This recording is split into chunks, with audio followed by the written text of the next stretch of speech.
नमस्कार दोस्तों। पश्चिम बंगाल की राजधानी कोलकाता के आरजीकर मेडिकल कॉलेज के अंदर 8-9 अगस्त 2024 को एक ट्रेनी डॉक्टर की रेप के बाद हत्या कर दी जाती है। यह मामला पूरे देश भर में सुर्खियां बन जाता है। अभी इस घटना को हुए 2-3 दिन का ही समय हुआ था। यह मामला जब हाईलाइट हो रहा था, इसी बीच यानी कि 12 अगस्त 2024 की दोपहर लगभग 11-12 बजे के आसपास का वक्त हो रहा था कि बिहार के मुजफ्फरपुर में एक दलित लड़की अर्धनग्न अवस्था में मिलती है। उसकी जब लाश मिलती है तो यह मामला भी सुर बटोरने लगता है। अब हर कोई इस घटना के बारे में जानना चाहता था कि आखिरकार इस दलित बेटी के साथ हुआ क्या है।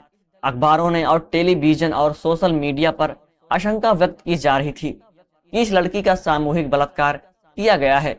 उसके बाद इसकी चाकुओं से घोंप कर हत्या कर दी गई है। इस घटना के बारे में हर कोई जानना चाहता था, लेकिन यह कई दिनों तक घटना ऐसे ही गफलत में रहती है कि इस पर बहुत तरह की अफवाहें शुरू हो जाती हैं। आज की इस कहानी के माध्यम से यह जानने की या समझने की कोशिश करते हैं कि आखिरकार उस बिटिया के साथ हुआ क्या था। आदाब, नमस्कार, सत श्री अकाल। मैं शुभम यादव आज की सच्ची घटना आपको सुनाने जा रहा हूँ। यह सच्ची घटना है बिहार प्रदेश के मुजफ्फरनगर की। दरअसल मुजफ्फरनगर का एक थाना लगता है पारू, और पारू थाना क्षेत्र का एक गांव है गोपालपुर। गोपालपुर के जंगल में कुछ महिलाएं घास काट रही थी।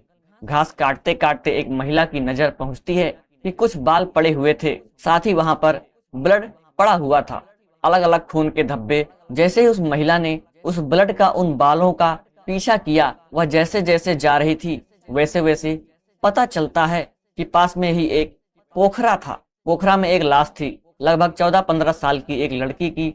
जैसे इस महिला ने वो लाश देखी तो खेतों में आसपास और भी लोग काम कर रहे थे। उस महिला ने जोर जोर से चीखना चिल्लाना शुरू कर दिया। दोस्तों, उस महिला की चीख को सुनने के बाद 12 अगस्त 2024 की सुबह लगभग 11 बजे के आसपास का वो वक्त था। जैसे जैसे लोग खेतों में काम कर रहे थे, गांव तक सूचना पहुंच जाती है। गांव से भी सैकड़ों लोग मौके पर आ जाते हैं। दरअसल जो ये लड़की थी, ये रात से ही गायब थी। रात में ही इसका अपहरण कर लिया गया था। इस लड़की का गांव लगता है लालू छपरा। वहां की रहने वाली एक महिला ने थाने में जाकर शिकायत दर्ज कराई कि मेरे घर पर 3 बाइक आई थी और 3 बाइकों पर 6 लोग आए थे। उन्होंने आकर मेरी बेटी का अपहरण कर लिया। दरअसल उन्हीं में उसी के गांव का जो लालू छपरा का रहने वाला एक व्यक्ति होता है, जिसका नाम संजय राय होता है। संजय रॉय 2-4 दिन पहले ही आकर धमकी देकर गया था कि वह मेरी बेटी से शादी करना चाहता है, जो 5वां बहन भाई में सबसे छोटी होती है। अगर आपसे उसकी शादी नहीं की तो उसका वो अपहरण कर लेगा और उसका रेप करेगा, बलात्कार करेगा। इस तरह की जब धमकी वाली बात मां ने जाकर थाने में शिकायत दर्ज कराई कि 14 साल की उस लड़की के साथ ऐसा कुछ हुआ है, तो यह मामला भी वैसे ही सुर्खियां बटोरने लगा जैसे कि पश्चिम बंगाल की राजधानी कोलकाता के आरजीकर मेडिकल कॉलेज की उस ट्रेनी डॉक्टर का मामला हाईलाइट हो रहा था। अब पुलिस पर बहुत ज्यादा बेहिता प्रेशर पड़ने लगा, दबाव पड़ने लगा। मां ने बताया कि रात को 6 लोग आए थे। क्यों आए थे, क्या उनके पीछे क्या वजह थी।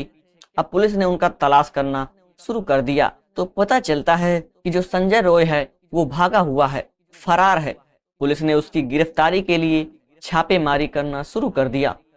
अब एसएसपी पर बहुत ज्यादा दबाव था। उन्होंने इस मामले की जांच पड़ताल के लिए एसआईटी का गठन कर लिया ताकि इस घटना की निष्ठा और ईमानदारी से जांच पड़ताल हो सके। लेकिन लोगों को ऐसा लग रहा था कि इस मामले में बहुत सारे ऐसे तथ्य हैं जिनको छिपाने की कोशिश की जा रही है। मीडिया को बातें बताई नहीं जा रही हैं। सोशल मीडिया पर कई तरह की खबरें चलना प्रकाशित हो जाती हैं। इस लड़की को जो ब्रेस्ट थे उनको चाकू से काट दिया गया था, साथ ही उसकी प्राइवेट पार्ट पर लगातार चाकू से वार किया गया है और उस लड़की का भी सामूहिक बलात्कार किया गया था। अब जब तक मुख्य आरोपी नहीं पकड़ा जाएगा तब तक पुलिस के लिए आसान भी नहीं था।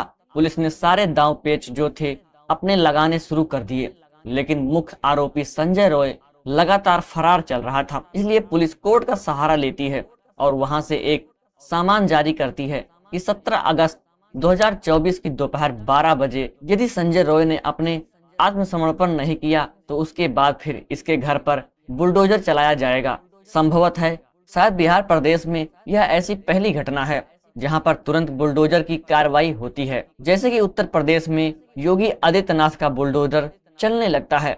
12 बजे तक इंतजार किया जाता है 17 अगस्त 2024 को, लेकिन 12 बजे तक वो नहीं आता है। तब उसी 17 अगस्त 2024 की दोपहर 1 बजे से 4 बजे तक उसके घर पर बुलडोजर चलना शुरू हो जाता है। उसके घर को एकदम तहस नहस कर दिया जाता है, लेकिन वह नहीं आता।